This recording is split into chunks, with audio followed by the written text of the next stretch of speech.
Hello, Peter. How are you? I'm good, John. It's good to hear you again. Good, good, good. Hey, I was just thinking the other day, like the first time I ever met you was in the tours office in Saint Hill, and you were stood there with bleached blonde hair, looking pretty cool. Do you remember those days? Oh God, I can't forget them. I mean, to be honest with you, I suppose that period in terms of being in the Sea Org, which of course was crap, that was definitely the best time. Right. How long had Uh, you been in then at that time? that was only my second year. My second year in the Sea Org, probably about. Let's see, I joined the EPF in PAC from Stuttgart in 85. I think it might have been October 85, it might have Oh, been. Yeah, wow. Yes, because I'm thinking I met you round about maybe July 87. It was certainly summertime that's 87. correct. 87, yeah, that would Yeah. make total sense. That makes total sense, yeah. No, I'd worked in Smain then for that first year, year and a bit, and I couldn't get the visa extended, Ah. so I was given the option then to either go to Denmark or to go to UK. And I thought Denmark looked a bit grim. UK at least was out in the country, and I was definitely feeling homesick. So, Yeah. So if you were at so Smyth, then you must have been with Neil Gaiman's sister, Claire, that's correct. Claire. Neil's Yeah. sister, yeah, yeah. She was forever. Oh, I mean, God, all through the years. I worked with Claire a lot, over the years, and she Uh-huh. was forever, trying to get this major coup of recovering Neil Ah. back. And is she I still met. in? Huh? Is she still in? Do you know? Oh, I'm pretty sure she is. I'm pretty sure she's up there at Smayens. She's been up and down the ranks in Smayens, but she's stubborn. Claire's a funny one. I like her. She's a stubborn, intelligent, thoughtful woman, but she's also a real, I suppose, zealot is probably the Mm. best way to describe it. Yeah. She really is. She gets that from her mother. Her mother's quite fanatical. Yes, of course. And her sister Lizzie. Well, Lizzie's a bit different. I know the gay man as well. I know Neil. Well, I knew Neil. I wouldn't say I know him now, but I knew Okay. Neil. And it's funny, the character traits. Lizzie, you see, think about Lizzie. Lizzie married Mario Calcione, a Of Scientologist, course. Yes. right? So again, these are sort of UK Scientology, sort of, I suppose, the sort of upper echelon of the UK Scientology community, if you like. Oh yeah, definitely. And I suppose Lizzie didn't have any other option really because the Calciones were very much very much frontline people. Mm. Um, Lizzie's a funny one. I couldn't quite figure her out. I could Oh never well. quite figure her Never mind. We don't want to talk about Lizzie all night, do we? out. But So, Neil's interesting. You see, I mean, oh, I'll just make a comment on Neil. I said there's the odd fanatic on Anonymous. This is fanatic on the other end of the scale, uh-huh. the sort of the anti side. There's fanatics on both sides, zealots on both sides, who keeps on sort of trying to insist that Neil is still in Scientology, but he's Hmm. not. And you can tell it because I watch a lot of his, I love his books, I love his poetry, Yeah. I love his writing, I love his speaking, and I love the work he's doing with Amanda Palmer. Well, I was going to say Amanda Palmer is definitely an anti-Scientologist Oh no, from she hates. I feel, of course yeah. she is. Yeah. And Neil hates. I tell you one thing between you and me, Neil hates Scientology as well. Good. But I mean, look, it's his whole family's in, his Of whole course. blood, Yeah. everything's in. Yeah. What can you do? Exactly. Yeah. You have to navigate those waters and sort of keep himself clear of it. But anyway, no. So Claire was never successful in getting him sort of roped back into dedicated moving up the bridgeness. Yeah. Never, never, never, But never, that was never. her big plan, was it? Yeah. Well, because missions and celebrities. This was Claire's strategy: missions and celebrities, and she did really well at it for quite a few years in the mid '90s. Yeah. Isaac Hayes funded a mission. Priscilla Presley funded one. Kirsty did. This, and then I was doing a lot of work when I was CSMI UK with what's his name? Isaac, the trumpeter, the musician. He does a lot of film scores in America. Yeah, I do know who Isaac, you mean, but I can't think of his name. it's Isaac. It'll come back to me in a Yeah, minute, you know.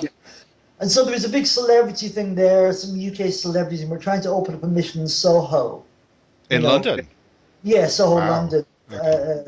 And then I'd appointed a mission holder, Malcolm. Come on, brain. God, Malcolm. He said Malcolm. he was quite. Is it Ma- Galatly? Was it him? no, not Galatly. No, no, no. Not a Malcolm. Sort of a guy who owns Scissors, chain of hairdressers. Oh, I don't know him. You know, Okay. did financially very well. Yeah, nice guy, nice guy. But so I've been in Scientology. You know, sort of since the '60s. You know, um, but fairly cool guy all round. I liked him, and but we could never quite get the mission off the ground because of the cost, Yeah. council, and all that stuff, which is good now in retrospect, obviously. Did you write about that in your book? Not that whole Soho mission Oh, saga. okay. Okay. No, I seem no. to I've heard that story somewhere before though, how they sank loads of money into it, but it completely flopped. Well, I probably told you about it, and it probably went out. You know, it might have got sort of Hmm. media because it was fairly high profile. You know, we did a big opening, and Yeah. there's quite a few sort of B-list celebrities there, anyhow, that I remember. Um, but anyway, yes, it did flop. Anyway, it flopped spectacularly. I wonder why. Okay. God, yeah. So, John, tell me, how are you doing these days? Well, I, to be honest with you, I've spent a year battling depression and Mm. battling physical related ailments, if you like. It's sort of part of that unwinding process that Uh-huh. I've been going through. That's how I've contextualized it, you know. Because once I finished uni and my relationship broke up then with Rose, and just sort of, you know, anyway, I went to a fairly dark place for Mm. quite a long time. So you've been quite But ill, really? Yeah. huh? You've been quite ill. Yeah, yeah, oh, absolutely, yeah. No, Right. Okay. I've not been in really good form at all for a good sort of, it's was 18 months or so, you know. Wow. Um, and but that's been an interesting journey. I have to say it's not, obviously it's been uncomfortable, but it's been part of, I think it's part of the trauma, my childhood trauma, Yeah, right? yeah. I was going to say that because you've Uh, also been working on your second book as well, haven't you? well, that's right, yeah, and that's Yeah. been, of course, that book is all about that stuff, and that's really Right. difficult. Do you think that So, revisiting that has perhaps been an influence on the way you've been the last 18 months? Or well, it's been a number of factors, Peter. It's sort of, you see, right up to that point, I graduated in October 2012, Mhm. wasn't it? Congrats. Yep. And I suppose, and I'd started university in 2008, and before that, the whole year before that, I'd been really intensely writing the complex and doing a lot of media and, you know, a lot of public stuff and a lot Yep. of me out there, you know. Yep. And, you know, I leapt into that only a few months after coming out of 22 years in the Sea Org, you know. So I Mm. never really gave myself enough time to unwind and to put everything in perspective, you know. Yeah. So literally, I spent the last good 5 years, you know, just pushing everything down because my goal was to get through and get a good degree. You know, Right. this was my goal, um, and so I pushed everything down. And so part of what I've been experiencing, I think, is all that pain and all that hurt and all that stress expressing itself because it's Yeah. got to express itself, you know, psychologically. It's got Somewhere, to, yeah, it has to sort of show yeah. itself at some point. Yeah. And Yeah. obviously, the sensible thing to have done would have been, right, get myself into, a very intense course of some kind of therapeutic stuff, but, I did that a little bit in piece. And Yeah. again, I don't know if there's I don't know if there's a way to kind of circumnavigate what I've experienced, but, Mm. No, but I it don't know is, either. yeah, Yeah. And my big the, concern would be with a therapist is how do you actually know you're getting a good one? well, Uh, it's almost a matter of luck, and I've had some, I've had some very, very good ones. right. I've also had some pretty, not awful, but just not good ones. You know what I mean? Yeah, yeah. Because, yeah, and it does take, if you go into therapy and you've got your, let's say, you've got that set up, you've got a good therapist, and you go to therapy, right? You're not just dealing with, I mean, in my case, I'm not just dealing with the whole Scientology shit that went on, I am dealing with the whole life thing, Right. Yeah. because I never addressed. I all ran away from the trauma of the bereavement that I suffered as a kid. You So know, in 22 so years in Scientology, they never. yeah. Is that what you're saying? Oh, Scientology never addressed it. Yeah. It's Okay. just not what Scientology is interested in. I mean, Um, Scientology is all about short-term profits, if you Mm. like. What I mean.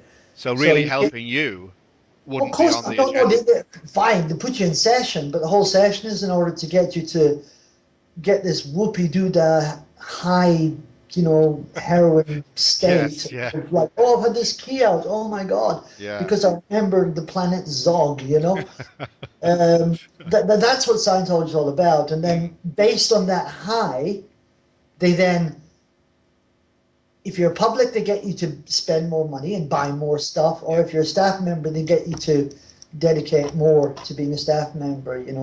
That's all that Scientology That's really is about. essentially it. But Yeah. in fairness, right, it's very interesting. I watched The Master there on big screen a while ago. Mm. And then yeah, it's one of the things I did in university, sort of a sideline thing. I did a lot of film studies and just a very interested in film. Film is telling stories, right? Yes, of course. I'm interested in that method of telling stories. But I've been watching, of course, and particularly now since Seymour Hoffman Mm. died, I've been watching a lot of Paul Anderson interviews. And I was particularly curious because there was sort of an effort to play down the whole Scientology influence, if you like, his curiosity about Scientology, right? There was, But yeah. but he admitted it openly in a couple of, it's not like he was hiding it, but um, what was interesting, he was talking about, he read a lot of the early Dianetic stuff, right, when he was making the film, right? Yes, I And think I think the main one was Helen O'Brien's book, Dianetics in Limbo. I don't know if you've it came could have across been that that, one. Yeah. yes, it could have been that. But he'd also read a lot of actual Hubbard stuff, Right, of course, yeah. the old Manx and all that kind of thing.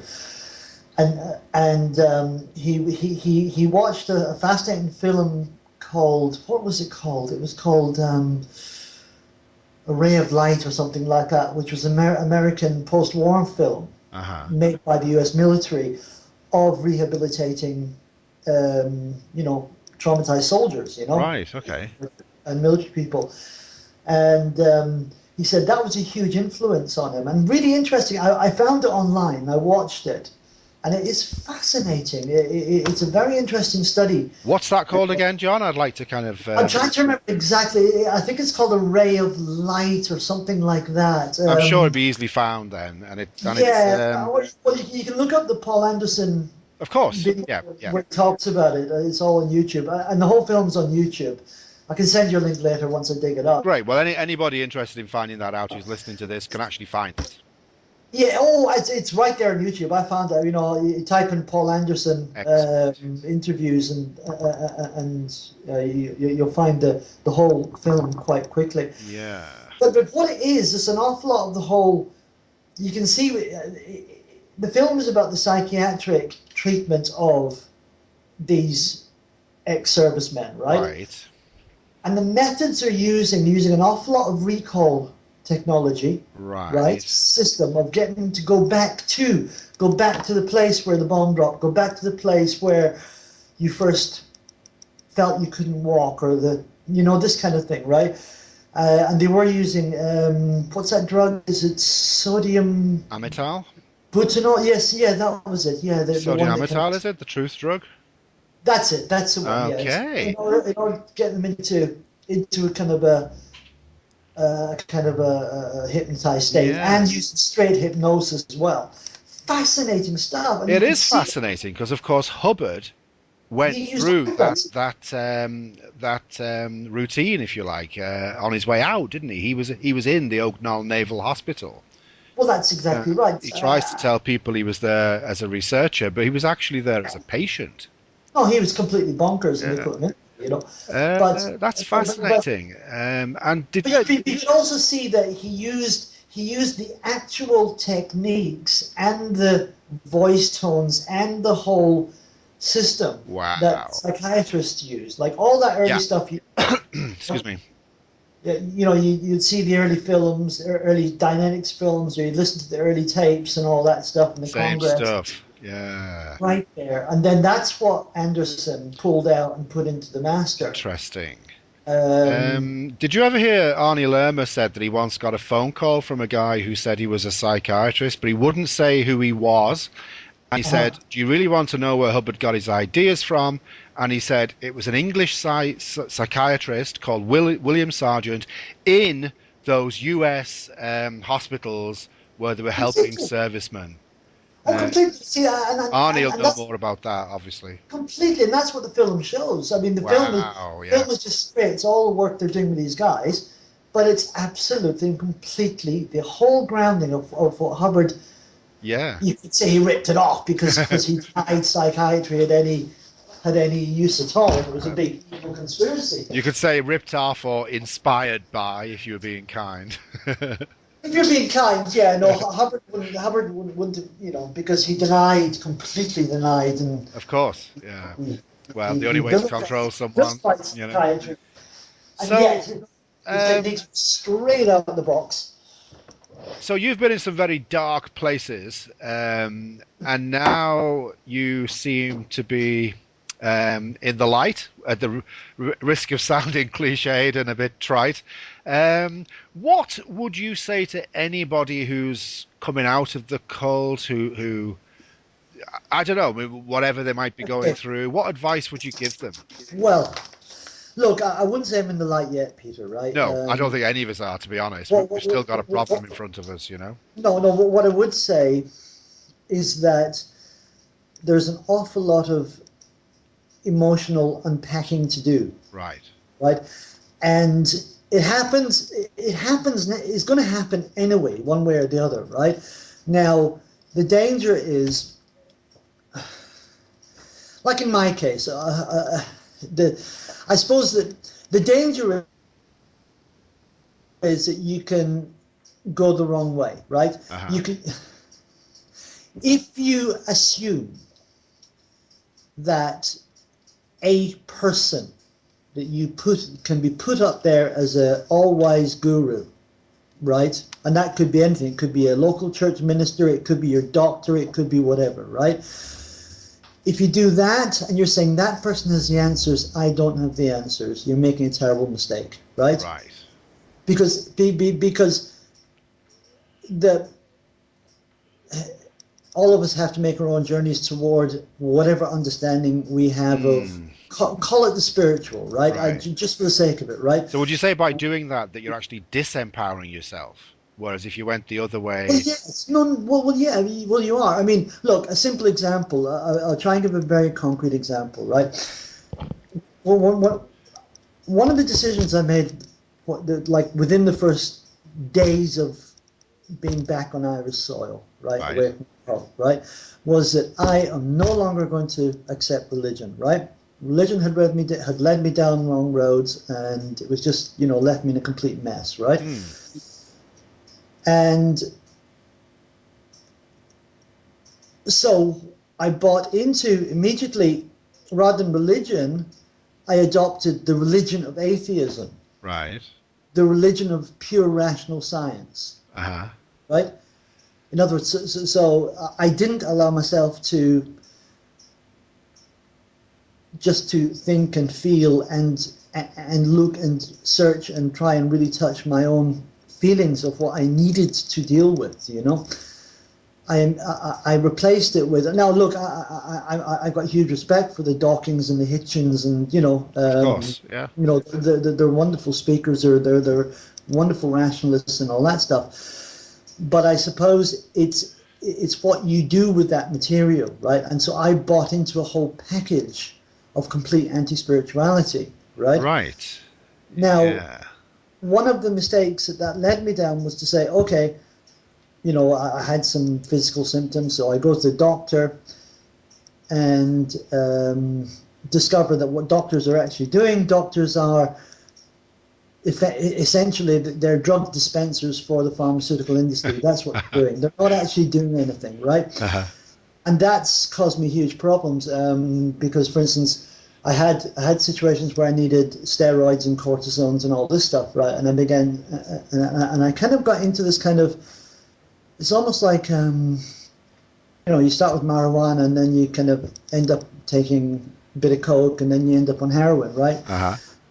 It's a bit like that. So the whole level and degree of steroids I was using for a small problem, I ended up using steroids and cortisones of stronger and stronger and stronger and stronger and stronger compositions. Right. And I've practically, temporarily, incapacitated myself, because what becomes a small patch of atopic dermatitis literally became over my whole body, which is utterly crippling, Wow. physically. Okay. And then recently, I said, look, this is crazy. They've given me the next level of strength, and then and I was using that stuff, and all of a sudden I was coming out in blisters and all kinds of shit. And I was saying, this is fucking crazy. I'm on this treadmill, and this stuff is doing nothing. It's not actually working. It's hardly even giving temporary relief. So I ended up just said, okay, that's it. I'd done a bit of research before, but I'd never come down to the nuts and bolts. But anyway, I did a lot of research, and I found a dermatologist in Japan who'd quit dermatology because of that same problem. He was saying, look, all we're doing is we're dispensing untested and potentially dangerous steroids. Mm. And he did the research, and there's a fascinating website on it, and then that's backed up by some research in Stanford and so on. They said, look, and what it said is, look, you've got to quit the steroids. You've got to go cold turkey and quit the steroids. It's going to be long, painful, but you've got to do it. And I just found this, oh my God, okay, here we go. I feel like I should have gone down the naturopathic route, right? Whatever. But, but that's just a small example of, some of the Yes, mistakes you yeah. could Yeah. make. Because you'll swing from one thing to the other. You'll pendulum swing, Of course, yeah. So I'm asking you if there's anything that you could say to, like, say, an ex-cult member recently out.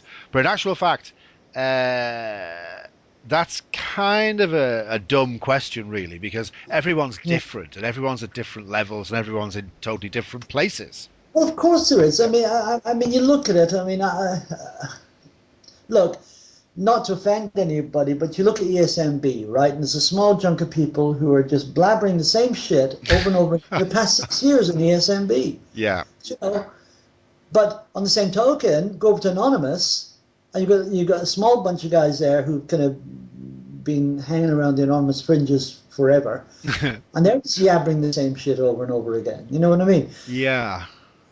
There's a thing called moving on. There's a thing called, you know, challenge. Yeah. You have look. The advice is this, right?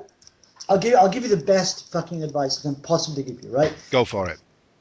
Find yourself a really good partner. Excellent Friend, advice. guy, whatever.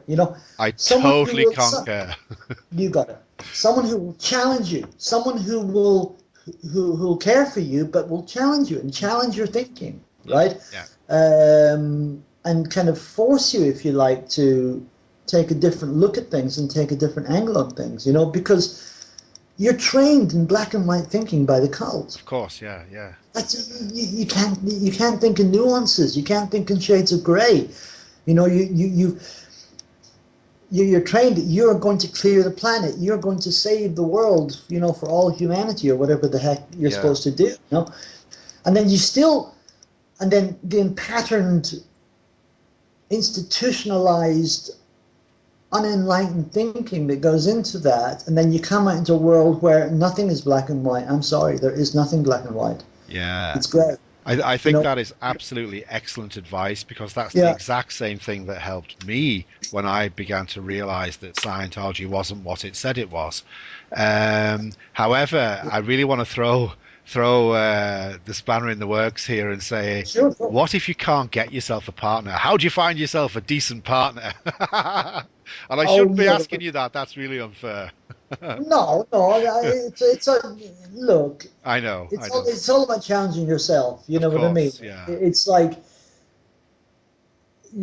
obviously that journey is going to be different for everybody, right? Yeah, yeah. My own thing was, um, I knew that I needed someone. Mm. I needed to build a life. And I you needed found to. someone as well, didn't you? So you were lucky in. Wonderful. Again, I was very, very lucky. I went on the internet. Went to kind of a dating site. I ended up doing that because obviously I didn't know anybody. I was, kind of Of a course, yeah, yeah. And fish out of water.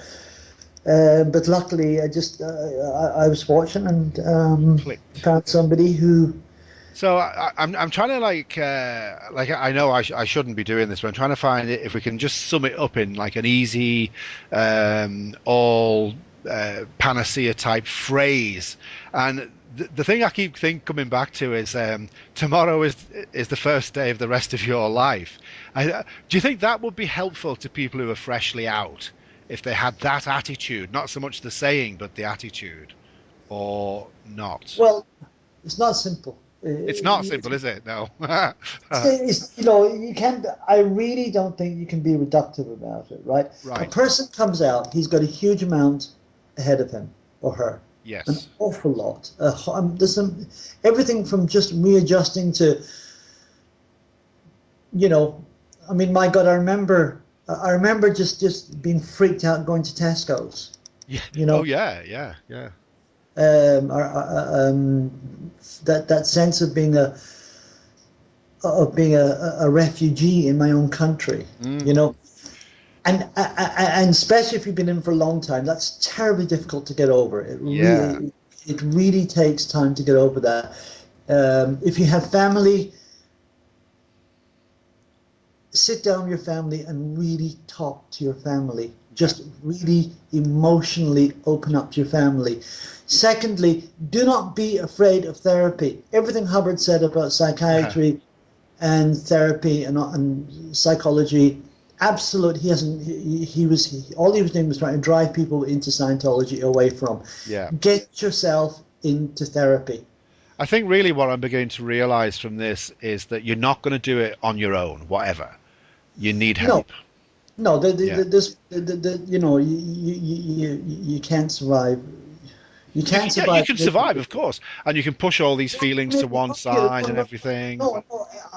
I'll tell you why.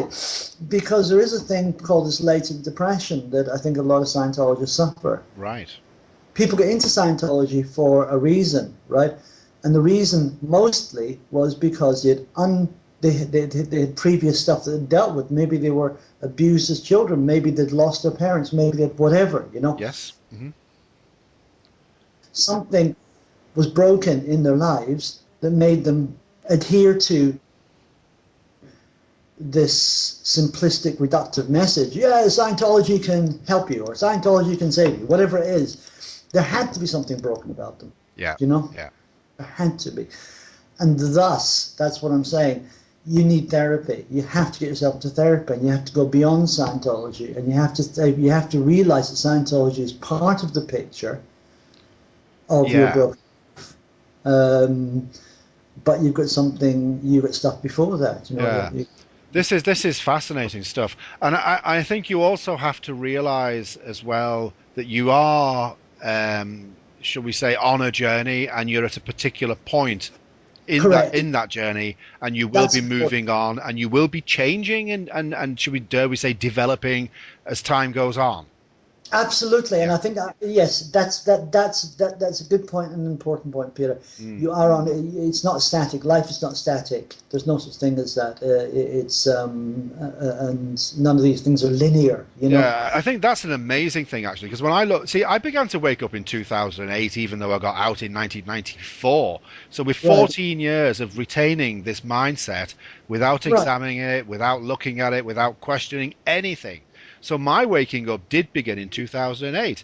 Actually, hearing you on the radio was part of Right. that, you know. Right. Okay. Okay. But when I look back to where I was then and how I've moved on and on and on and on, and I still believe I'm on that journey. And Yeah. hopefully, I mean, I'm becoming a better person. And hopefully, if I do leave a mark on this world, it'll be one that's remembered as being good and kind and helpful, Yeah. unselfish, and all the nice things, all the Gandhi things, as opposed to all the ruthless dictator things, you know. So. Well, Um, I do a little trick, Peter. Actually, I've kind of started doing it in the last sort of few months or so. In a lot of the therapy that I did, I was going back to the moment when I lost my mother, okay. the last of my parents, and the moment that whole life paradigm in Scotland was shattered, you know. And one of the things they said, okay, was that you have to try and imagine that you, the adult, are talking to the little boy, that little 11-year-old boy or 10-year-old boy that I was at that So time. you now talking to you then. Correct. So Right, you, okay. the adult, with your experience, you're just trying to coax that kid out of that little cave that he's hidden himself in, or the Yeah, little alcove he's walled himself into that because seems he to make couldn't deal sense. with that. And that's been very useful. Now, I've extended that by, if you like, projecting, if you like, the me I want to be up ahead, and Right. have that me who has got over this, this whole steroid withdrawal thing, and got my energy back and got my enthusiasm for my writing back, and all the things that I really, really want but can't quite grasp at the moment because Yeah, I'm in a yeah. fairly bad place. But that future me calling back to the me now, Hmm. you know, No, I and do. I totally understand. Yeah. and encouraging me forward day by day. That Yeah, yeah, it is going to be okay. It is going to be all right. It is going to be better. yeah. There is something better up there. And I find that very useful as a model, if you like. Yeah. To No, I think that's it's absolutely fascinating. yeah.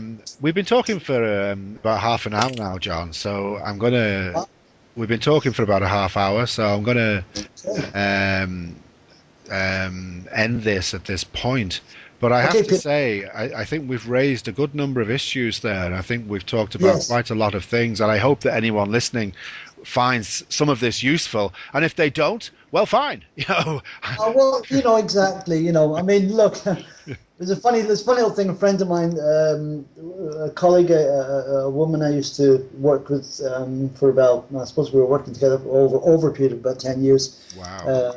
But a very good friend of mine. And she's an ex-member now, yeah? Oh yeah, yeah, yeah. Yeah. She's out. Okay. But we were talking, and she had this funny little analogy, if you like, which I found funny. She said, "Look, again, we're talking about this place on the journey, right?" Right. And I was saying, oh, I was saying to her, oh my God, how come there's a really good friend of ours called Trisha. How come Trisha's still believing it? How come Blas still, they're out of the Sea Org, but they're still Yes. adhering to Scientology and it's going nowhere for them? And she said, look, it's quite simple. It's like, take Mars bars, right? So, someone might be completely in love with Mars bars, right? And you can't persuade them to try Snickers. you know, Yeah. so you just got them fine, let them munch away in their Mars bars, and eventually say, oh God, no, I've had enough of Mars bars. They're a bit Yeah. dumb. Or, and then they might try the Snickers, I love that. That is so funny. Hey, Very lovely, simple, hey, try funny this Snickers. analogy. Try Well, this Snickers. Go away. I've got try, this Mars bar here. yeah, but again, look, you're looking at the guys there in Dublin Mission. They're still addicted to their Mars bars, and at some point, you might persuade them to try a bite of a Snickers. I don't know. Well, hopefully one of these days the chocolate company might build a better Mars bar. Build a better Mars bar, yeah, right. John, on that note, listen, thanks for chatting. Okay, Pete. And I'll post this online. And if people listen to it and get something from it, I'll be happy. And if they don't, well, at least we've had a lot of fun chatting. You've And got it. I hope we get a chance to do it again. All right. Thanks, All John. right. Okay, Bye. man.